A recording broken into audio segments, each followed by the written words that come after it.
Hello YouTubers, so this is a video on how to get, let's say your retro gaming console like a Super Nintendo to work on a TV such as this where it only offers coax-in only. We'll say budget sets because there's a lot of these budget sets that didn't offer RCA or composite ports back in the day. So how you would do that is, let's say this is the Super Nintendo, which I have it set up kind of like that. I have my antenna coming in, and this is my output coming from our imaginary Super Nintendo. And it goes out to this device here, which is what you will need, called an RF modulator. Now, this particular one is made by Radio Shack. There are tons of different brands of these things out there. Tons of them. So this is the input coming off from our imaginary Super Nintendo. Comes into here, does all its magic, and it comes out as a RF channel 3, 4, depending on which channel you have it set on.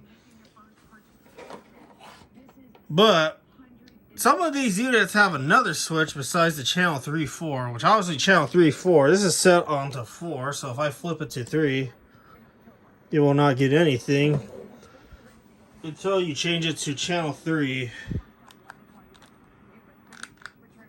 Let's see.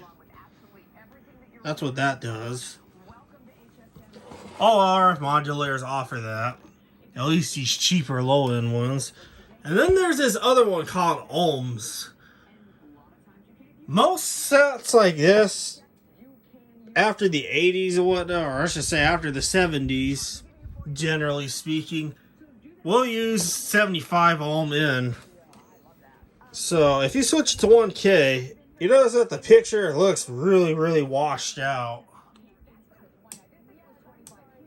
All these sets are 75, so if you set it to 75, that will give you your best picture possible, because obviously it's 75 ohms.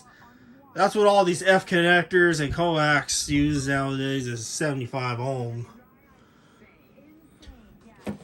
And if you turn off your, let's say, Super Nintendo, the other nice thing about a lot of these modulators is they go into something called standby. As you can see, this turns off, and obviously you just get snow on the screen. If you turn it back on, the RF modulator kicks on. 90% of these have this feature, at least in this form factor. So yeah, that is how you would get your gaming consoles and whatnot, such as a Super Nintendo, to work on these coax-only sets that don't offer any other inputs.